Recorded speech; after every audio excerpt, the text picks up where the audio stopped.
An armed robbery investigation led Glendale police to a home near 7th Avenue and Buckeye Road. That investigation quickly shifted to another property owned by the same person just across the street.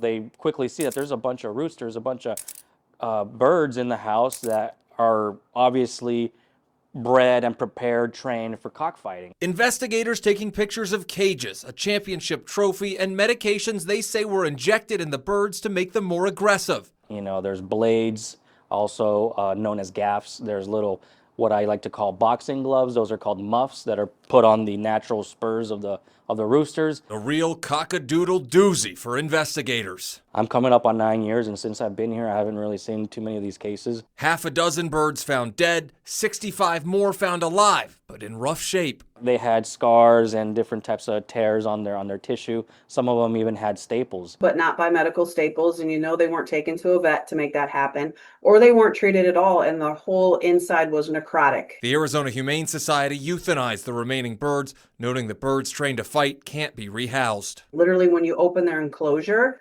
they come at you instantly because that's what they're trained to do. So some of us walked away with quite a few cuts and bruises. The 60-year-old man arrested faces 65 counts of felony cockfighting. He claimed not to know it was illegal. Neighbors told us they expect the street will be quieter with only the birds on power lines left. Investigators say even more arrests could be coming. There's ledgers, people's names, people's contact information, possibly addresses, so we would want to look into that to see how far this ring or this network actually goes to. And cockfighting is now illegal in all 50 states. Voters here in Arizona banning it back in 1998, and Louisiana was the last state to outlaw cockfighting in 2008. In Phoenix, Fort Hatchett, ABC 15, Arizona.